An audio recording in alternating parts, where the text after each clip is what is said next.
అండి నమస్తే. ఈ నెక్స్ట్ చాప్టర్ మనకిప్పుడు వచ్చేసి తెలంగాణలో పారిశ్రామిక అభివృద్ధి, అవస్థాపన సౌకర్యాలనమాట. దీనిలో భాగంగా మనకేందంటే ఇండస్ట్రీ సెక్టార్, అదేవిధంగా సర్వీస్ సెక్టార్ గురించి చూద్దాము. ఇండస్ట్రీ సెక్టార్‌లో మెయిన్‌గా వచ్చేసి ఇండస్ట్రీ సెక్టార్ యొక్క స్ట్రక్చర్ ఎలా ఉంది? అదేవిధంగా గ్రోత్ ఆఫ్ ఇండస్ట్రీ ఎట్లా ఉంది తెలంగాణలో? Contribution of industry to GSDP or GSVA, అదేవిధంగా ఎంఎస్ఎంఈల గురించి చూస్తాము. అదేవిధంగా మన తెలంగాణలో ఇండస్ట్రియల్ పాలిసీస్ గురించయితే చూస్తామన్నమాట ఈ చాప్టర్‌లో. ఇంకా సర్వీస్ సెక్టార్ గురించి టోటల్ చూస్తాము.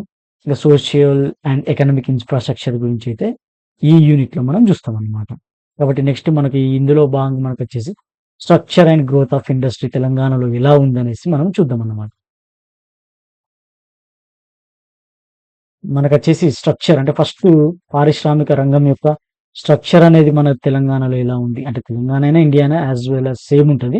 సో, కాబట్టి దాని యొక్క స్ట్రక్చర్ ఎలా ఉంటది అంటే మనకి ఈ దీనిలో భాగంగా పారిశ్రామిక రంగాన్ని మనకి ఒక 4 టైప్స్‌గా విభజించాలనమాట. ఎలా అంటే ఫస్ట్ వచ్చేసి మనకి తయారీ రంగం ఉంటదనమాట. అంటే మ్యానుఫ్యాక్చరింగ్ సెక్టార్ ఉంటది. నెక్స్ట్ వచ్చేసి విద్యుత్, గ్యాస్, నీటి సరఫరా ఉంటదనమాట. ఇంకా నిర్మాణ రంగం ఉంటది. అదేవిధంగా గనులు మరియు త్రవ్వకాలనేటివి ఈ ప్రధానంగా మనము పారిశ్రామిక రంగాన్ని క్లాసిఫై చేస్తే అలా ఉంటదనమాట. సో, మ్యానుఫ్యాక్చరింగ్ సెక్టార్‌లో 2 ఉంటాయి మళ్ళీ. అంటే రిజిస్టర్డ్ రిజిస్టర్డ్ యూనిట్స్ అంటే రిజిస్టర్డ్ పరిశ్రమలు, అదేవిధంగా అన్‌రిజిస్టర్డ్ పరిశ్రమలుంటాయి. అంటే నమోదైన పరిశ్రమలు, నమోదు కాని పరిశ్రమలు. అంటే ఏందంటే నమోదైన, నమోదు కాని పరిశ్రమలంటే మనకు ఇండియన్ ఫ్యాక్టరీస్ యాక్ట్ ఉంటాయి గదా! 1948 దాని ప్రకారం నమోదైన పరిశ్రమలనేమో రిజిస్టర్డ్ లేదంటే నమోదైన పరిశ్రమలు అంటామనమాట. అదే నమోదు కానివి అన్‌రిజిస్టర్డ్ అంటే ఏందంటే ఈ ఇండియన్ ఫ్యాక్టరీస్ యాక్ట్ ప్రకారం నమోదు కాని పరిశ్రమలను మనం నమోదు కాని పరిశ్రమలు అంటామన్నమాట. సో, నమోదైనవి, నమోదు కానివి ఏందంటే ఈ ఇండియన్ ఫ్యాక్టరీస్ యాక్ట్‌లో ఏందంటే మనకి 10 మంది కంటే ఎక్కువగా కార్మికులుండి, మనకు విద్యుత్ శక్తి వాడితే, అలాంటి పరిశ్రమలన్నిటిని మనం ఏం చేస్తామంటే, ఇండియన్ ఫ్యాక్టరీస్ యాక్ట్ ప్రకారం రిజిస్టర్ చేస్తాం. ఒకవేళ 10 మంది గాకుండా అంటే విద్యుత్ శక్తి వాడని పరిశ్రమలేమన్నా ఉన్నాయనుకో, అంటే మనకు పవర్ వాడని పరిశ్రమలుంటే అందులో 20 మంది కంటే ఎక్కువ కార్మికులు పని చేసే వాళ్ళని మనము ఈ ఇండియన్ ఫ్యాక్టరీస్ యాక్ట్ ప్రకారం నమోదు చేస్తున్నాం. అంటే అలాంటి పరిశ్రమలన్నీ మనం ఈ ఫ్యాక్టరీస్ యాక్ట్ ప్రకారం నమోదు చేసుకోవాలి. అట్లా నమోదు చేసుకున్న వాటిని రిజిస్టర్డ్ ఫర్మ్స్ అంటాము. నమోదు కాని వాటిని అన్‌రిజిస్టర్డ్ ఫర్మ్స్ అంటారు. సో, తయారీ రంగం అంటే మ్యానుఫ్యాక్చరింగ్ పరిశ్రమలు ఏమేమి ఉంటాయంటే ఒకటి నమోదైనవి, ఇంకొకటి నమోదు కానివి ఉంటాయన్నమాట. సో, నమోదైనవి, నమోదు కానానికి డిఫరెన్సెస్ ఏందంటే మనకు పవర్ వాడి 10 మంది కంటే ఎక్కువగా ఉంటే మనమేమో అలాంటి ఫర్మ్స్‌ని మనం రిజిస్ట్రేషన్ జేయాలి. ఒకవేళ మనము పవర్ వాడని పరిశ్రమలు ఏమన్నా ఉంటే 20 మంది కంటే ఎక్కువ ఉన్న కార్మికులను రిజిస్టర్ జేయాలి. తక్కువ ఉంటే రిజిస్టర్ జేయాల్సిన పని అవసరం లేదన్నమాట. కాబట్టి అదే ఇక్కడ మనకు జెప్పింది. సో, కాబట్టి రిజిస్టర్డ్, అన్‌రిజిస్టర్డ్. సో, అన్‌రిజిస్టర్డ్ అంటే మనకి ఈ ఇండియన్ ఫ్యాక్టరీస్ యాక్ట్ ప్రకారం 10 మంది కంటే తక్కువ కార్మికులు గల విద్యుత్ శక్తి వాడే పరిశ్రమలు. అంటే విద్యుత్ శక్తి వాడతానేమో 10 మంది కంటే తక్కువున్న వాళ్ళు. లేదు అంటే 20 మంది కంటే తక్కువ కార్మికులుండి విద్యుత్ శక్తి వాడని పరిశ్రమలుంటే వాటిని మనం ఇండియన్ ఫ్యాక్టరీస్ యాక్ట్ ప్రకారం నమోదు చేయనవసరం లేదు. కాబట్టి వాటిని నమోదు కాని ఫర్మ్స్ అంటామనమాట మనం. అదేవిధంగా నెక్స్ట్ వచ్చేసి విద్యుత్, గ్యాస్, నీటి సరఫరా అనేది ఉంటది. అండ్ అదర్ యుటిలిటీ సర్వీసెస్ ఉంటాయి. అంటే మనకి ఇప్పుడు for example house hold consumption ఉంటది కదా! ఎలక్ట్రిసిటీ వాడతాము, గ్యాస్ వాడతాము, అదేవిధంగా నీటి ఇక్కడ ఇరిగేషన్ గాదు ఇది. నీటి సరఫరా అంటే మనకి వ్యవసాయానికి వాడే ఇరిగేషన్ గాదు. మనం ఇండ్లల్లో వాడతాం చూడు అలాంటిదన్నమాట. సో, వాటర్ సప్లై అంటాం మనం. సో, నీటి సరఫరా అనేది ఒకటన్నమాట ఇందులో భాగం. ఇది పారిశ్రామిక రంగంలో. అదే ఇరిగేషన్ అయితే వ్యవసాయ రంగం వస్తది. సో, అదొకటి. ఇంకా నిర్మాణ రంగం కన్‌స్ట్రక్షన్ సెక్టార్.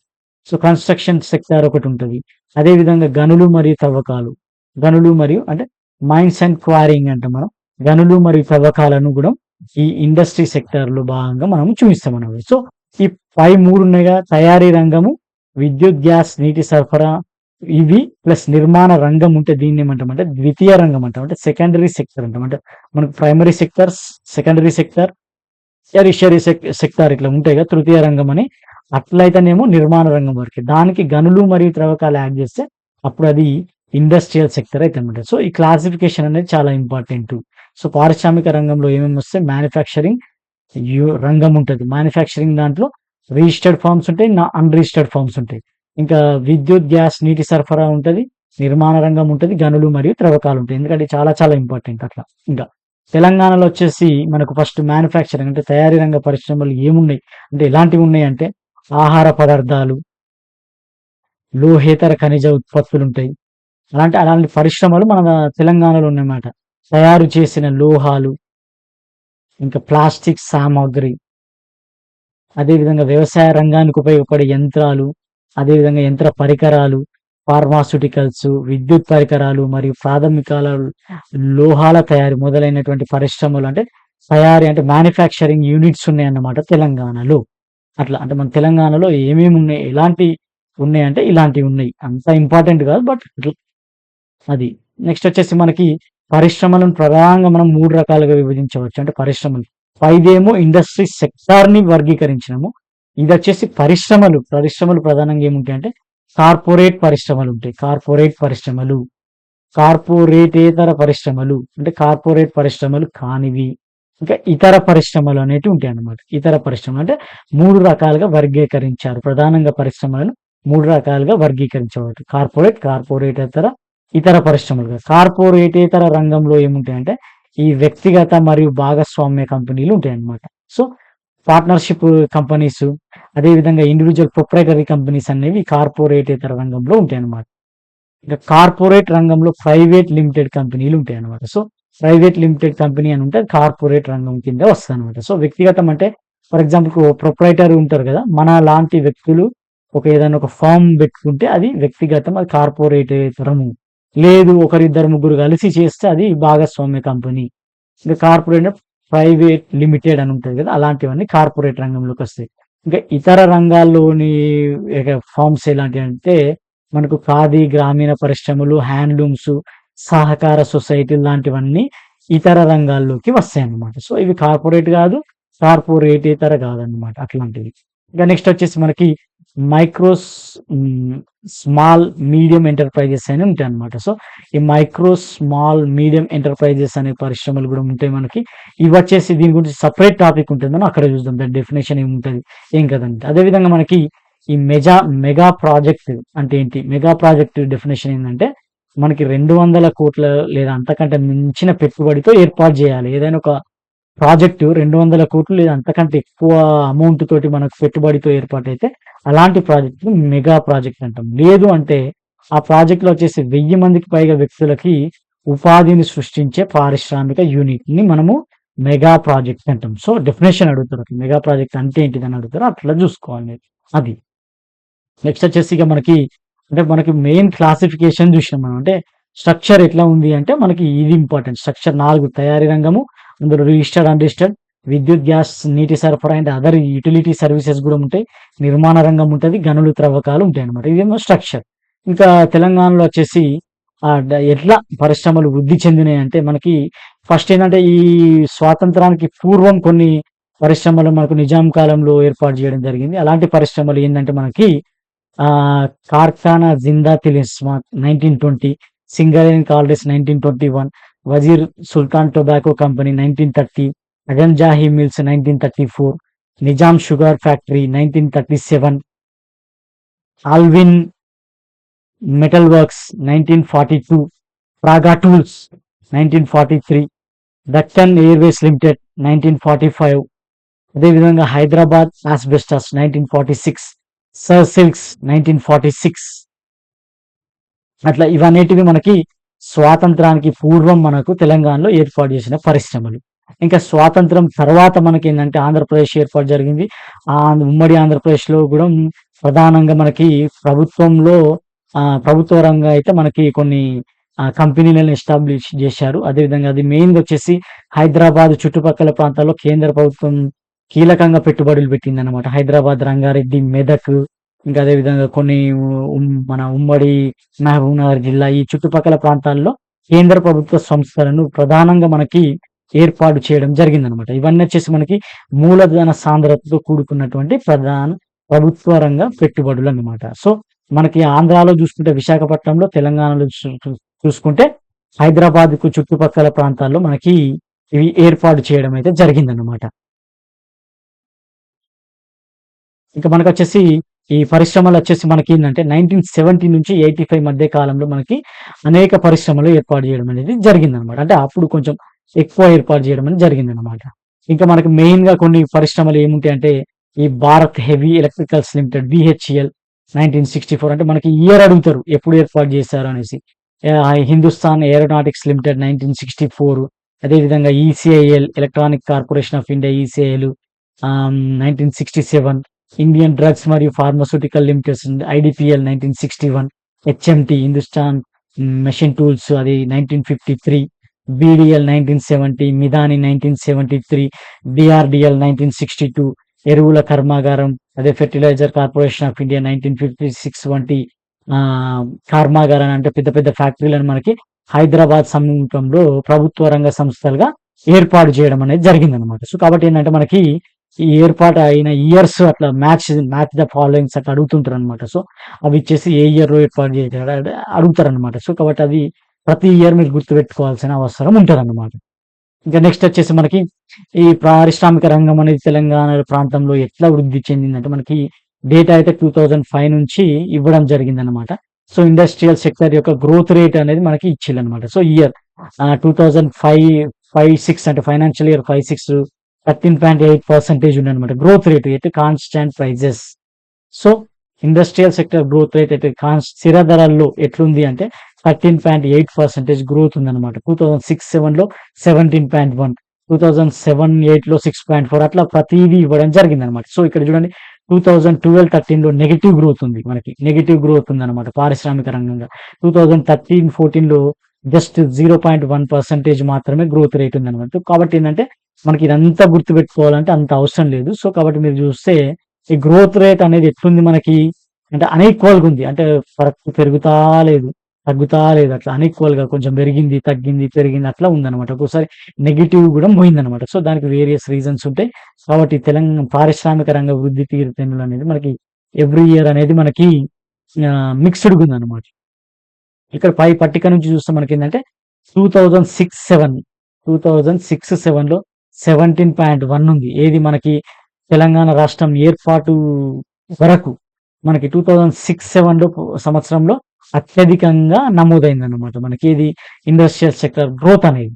అదేవిధంగా 2012-13లో రుణాత్మకం ఉందన్నమాట. సో కాబట్టి ఈ ఇయర్ లో అడుగుతారు మనకి రుణాత్మకంగా ఎప్పుడెప్పుడున్న ఇయర్స్ ఏందని. మనకి ఇక్కడ కింద కూడా కొన్ని రుణాత్మకం ఉన్నాయి, ఆ ఇయర్స్ అడుగుతారు అన్నమాట. కింది వాటిలో పారిశ్రామిక రంగం రుణాత్మక వృద్ధి నమోదు చేసినటువంటి స్థిర ధరల ప్రకారం చేసిన ఇయర్ ఏందని అడుగుతారు అనమాట. సో కాబట్టి ఆ ఇయర్స్ ఏందో గుర్తుపెట్టుకోవాలి. ఇంకా ఆఫ్టర్ తెలంగాణ స్టేట్ ఫార్మేషన్ తర్వాత ఏంటంటే ఇది సెకండరీ సెక్టర్ మొత్తం ఉంది, డేటా అవైలబుల్ ఉంది. మనకి ఇండస్ట్రియల్ సెక్టర్ గురించి సపరేట్ గా లేదు. సో 2015-16లో 20.3%. సో తెలంగాణ రాష్ట్రం ఏర్పడిన తర్వాత వెంటనే గ్రోత్ రేట్ అనేది బాగుంది. 16-7లో 1.6 ఉంది, 17-18లో 16.4 ఉంది, ఇంకా 18-19లో 16.8, 19-20లో 3.2. ఇక్కడ చూడండి 2021లో వచ్చేసి మనకి నెగిటివ్ గ్రోత్ ఉంది, -3.3. అదేవిధంగా 21-22లో 20.7, 22-23లో 10.6. సో పై పట్టికను గమనిస్తే మనకి 2021-22 సంవత్సరంలో అత్యధికంగా ఉంది. ఎంత అంటే అది 20.7% ఉంది. అదే రుణాత్మకంగా తక్కువ ఎప్పుడు ఉందంటే మనకి -3.3 2020-21లో ఉందన్నమాట. సో అదే మీకు క్వశ్చన్స్ లో అడుగుతారు. అంటే ఇండస్ట్రియల్ సెక్టార్ రుణాత్మకంగా నమోదైనటువంటి ఇయర్స్ ఏంటంటే 2021, అదేవిధంగా ఇక్కడ చూస్తే మనకి 12-13 ఇవి 2 ఇయర్స్ మనకి రుణాత్మక వృద్ధి రేటును నమోదు చేసినాయి అనమాట తెలంగాణ స్టేట్ ప్రకారం చూసుకుంటే. అట్లా ఇంకా మనకు వచ్చేసి ఈ అయితే మనకు ఉన్నటువంటి ఇండస్ట్రీస్ అనేటివి మనము ఎలా గణిస్తాం అంటే మనకి ఎన్ని పరిశ్రమలు ఉన్నవి అనేటివి మనం ఎట్లా గణిస్తాము అంటే మనకి ఒకటి యాన్యువల్ సర్వే ఆఫ్ ఇండస్ట్రీస్ అని ఉంటుంది అనమాట. అంటే ప్రతి సంవత్సరం మనము ఆ యాన్యువల్ సర్వే ఆఫ్ ఇండస్ట్రీస్ అనేది ఒకటి కండక్ట్ చేస్తారు. ఈ ఎంపీఎస్ వాళ్ళు ఉంటారు కదా మనకి మండల్లో, ఎంపీ అంటే అంతకుముందు అసిస్టెంట్ స్టాటిస్టికల్ ఆఫీసర్ ఉంటుంది కదా. సో ఈ ఎంపీఎస్ వాళ్ళు ఆ సర్వేని కండక్ట్ చేస్తారు. మనకి ఆ సర్వే కండక్ట్ చేసి వాళ్ళు మనకు రిజిస్టర్డ్ అయిన యూనిట్స్ డేటాను అయితే వాళ్ళు అంటే తీస్తారనమాట. ఎన్ని రిజిస్టర్డ్ యూనిట్స్ ఉన్నాయన్నమాట. సో ఎక్కడ రిజిస్టర్ అవ్వాలనుకున్నాం మనము ఫ్యాక్టరీ చట్టం ప్రకారం రిజిస్టర్ కావాలనుకున్న 1948 ఫ్యాక్టరీ చట్టం ప్రకారం నమోదైనటువంటి పరిశ్రమలు. ఏ చట్టం అంటే మనకి సెక్షన్ 2M1 సెక్షన్ 2M2 ప్రకారం మనకు రిజిస్టర్డ్ యూనిట్ యొక్క వివరాలను మనకి తెలిపేది ఏంటంటే మనకి యాన్యువల్ సర్వే ఆఫ్ ఇండస్ట్రీస్. అంటే ఫ్యాక్టరీల చట్టం ప్రకారం రిజిస్టర్ అయినటువంటి ప్రతి పరిశ్రమ యొక్క లెక్క అనేది మనము యాన్యువల్ సర్వే ఆఫ్ ఇండస్ట్రీస్ ద్వారా మనం తెలుసుకోవచ్చు అనమాట. సో ఈ ఫ్యాక్టరీల చట్టం ప్రకారం ఏమేమి పరిశ్రమలు ఉంటాయంటే మనకి విద్యుత్తును ఉపయోగించే పరిశ్రమలు అయితేనేమో 10 లేదా అంతకంటే ఎక్కువ మంది కార్మికులు ఉండే వాళ్ళు అలాంటి పరిశ్రమలన్నీ కంపల్సరిగా మనకి ఈ చట్ట ప్రకారం నమోదు చేసుకోవాలి. ఒక విద్యుత్ ఉపయోగించినటువంటి కొన్ని ఫ్యాక్టరీస్ ఉంటాయి కదా, అవి మాత్రము 20 మంది కార్మికుల కంటే ఎక్కువ పని చేస్తే అలాంటివన్నీ కంపల్సరిగా రిజిస్టర్డ్ కావాలి. ఆ రిజిస్టర్ అయినటువంటి టోటల్ ఎన్ని ఉన్నాయనేది మనకి ఈ యాన్యువల్ సర్వే ఆఫ్ ఇండస్ట్రీ ద్వారా తెలుస్తుంది అనమాట. సో మనకు ఆ డేటా అనేది ఇచ్చిందనమాట. So number of factories year ఇచ్చిళ్ళు, నెంబర్ ఆఫ్ ఫ్యాక్టరీస్ ఎన్ని ఇచ్చారు 2012లో 10,279 తెలంగాణలో ఉంటే మనకి 2019-20 వరకు మనకి 15,271 వరకు వచ్చింది అనమాట. సో మనకి దగ్గర దగ్గర 50% వరకు ఇంక్రీజ్ అయింది. 10,000 ఉంటే ఇది 15,000 అయింది. సో కాబట్టి 5,000 వరకు పెరిగింది కాబట్టి మనకి దగ్గర దగ్గర 50% వరకు ఫార్మ్స్ అయితే మనకు పెరిగినాయి అనమాట. So annual survey of industries అనేది ఏం చెప్తుంది అంటే మనకు రిజిస్టర్డ్ అయినటువంటి పరిశ్రమల సంఖ్యను తెలుపుతుంది. ఏ చట్ట ప్రకారం అంటే ఫ్యాక్టరీస్ యాక్ట్ 1948లో సెక్షన్ 2M1 సెక్షన్ 2M2 ప్రకారం అనమాట. అదేంటంటే విద్యుత్ ఉపయోగించినటువంటి ఫార్మ్స్లలో 10 లేదా అంతకంటే ఎక్కువ మంది కార్మికులు పనిచేయాలి.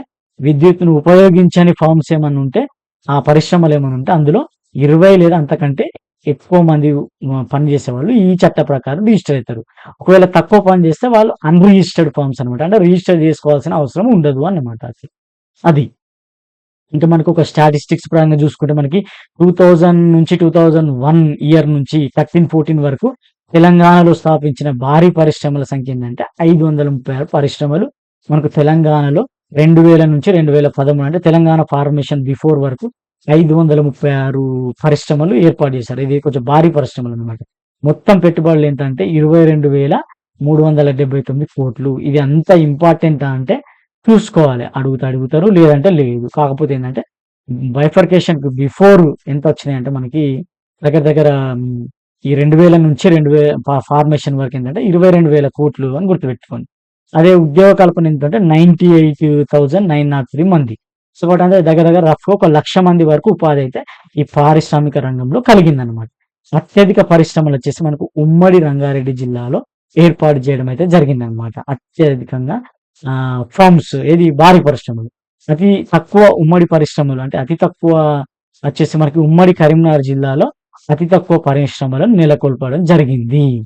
ఇంకా 2001 నుంచి 13-14 వరకు మనకి తెలంగాణలో స్థాపించిన ఎంఎస్ఎంఈలు అంటే సూక్ష్మ చిన్న మధ్యతరగతి పరిశ్రమలు వచ్చేసి ఎన్ని అంటే మనకి 36,993 పరిశ్రమలు తెలంగాణలో స్థాపించిళ్ళు. దాని పరంగా మనకు మొత్తం వచ్చినటువంటి పెట్టుబడులు ఏంటంటే 20,561 కోట్లు. మొత్తం ఉపాధి కల్పన చూడండి 5,20,000 మందికి మనకు ఉపాధి లభించిందని అంచనా. సో కాబట్టి ఏంటంటే మనకి ఈ ఎంఎస్ఎంఈలనే మనకి ఎక్కువ ఉపాధి అనేది కలుపుతుంది అనమాట. ఎందుకంటే ఇది శ్రమ సాంద్రతతో కూడుకున్నటువంటి పరిశ్రమలు కాబట్టి ఇవి చిన్న మధ్యతరగతి సూక్ష్మ మధ్యతరగతి పరిశ్రమలు అట్లా. సో కాబట్టి అదే విధంగా మనకి ఈ 2020-21 స్టాటిస్టిక్ ప్రకారం మనకి ఏంటంటే ఎంఎస్ఎంఈలు అనేటివి ఈ ఉద్యమ్ పోర్టల్లో మనకు రిజిస్టర్డ్ అయినటువంటి ఎన్ని ఎంఎస్ఎంఈలు ఉన్నాయంటే మనకి టోటల్ 2,60,35.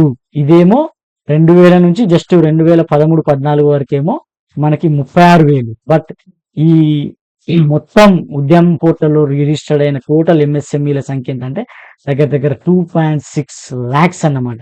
అంటే 2,60,000 యూనిట్లు. అందులో మైక్రో యూనిట్లు వచ్చేసి అంటే సూక్ష్మ యూనిట్స్ వచ్చేసి మనకి 2,44,498. అదేవిధంగా చిన్న వచ్చేసి 13,807, మీడియం వచ్చేసి 1,730. సో కాబట్టి ఏంటంటే మైక్రో యూనిట్సే ఎక్కువగా ఉన్నాయన్నమాట. సో ఇది ఎంఎస్ఎంఈ ఉద్యమ్ పోర్టల్ ప్రకారం రిజిస్టర్డ్ అయినాయి అన్నమాట. ఇంకా అదే విధంగా ఈ ఎంఎస్ఎంఈలలో చూసుకుంటే అంటే ఇంకా సెక్టార్స్ పరంగా చూసుకుంటే మనకు సర్వీస్ సెక్టార్ యూనిట్సే ఎక్కువ. అంటే మనకి మ్యానుఫ్యాక్చరింగ్ సెక్టార్ యూనిట్స్‌తో పోలిస్తే సర్వీస్ సెక్టార్‌లోనే మనకి ఈ ఎంఎస్ఎంఈలు అనేటివి ఎక్కువగా ఉన్నాయన్నమాట తెలంగాణలో. అట్లా గూడా అడగొచ్చు. అంటే మనకి మ్యానుఫ్యాక్చరింగ్ యూనిటా? సర్వీస్ సెక్టార్‌లో ఎక్కువ ఎంఎస్ఎంఈలు ఉన్నాయంటే సర్వీస్ సెక్టార్‌లోనే ఉన్నాయన్నమాట. సో, కాబట్టి ఈ చాప్టర్‌లో మనం ఏం చూసినాం? బేసిక్‌గా స్ట్రక్చర్ చూసినాము. తెలంగాణలో ఎట్లా అంటే గ్రోత్ అనేది ఎట్లా ఉందంటే గ్రోత్ రేట్ ఎట్లా ఉంది అనేది మనం చూసినాము. ఫర్దర్‌గా మిగతా వాటిలలో మిగతా చాప్టర్స్ చూద్దాం అన్నట్టు. థాంక్ యూ అండి. Thank you very much.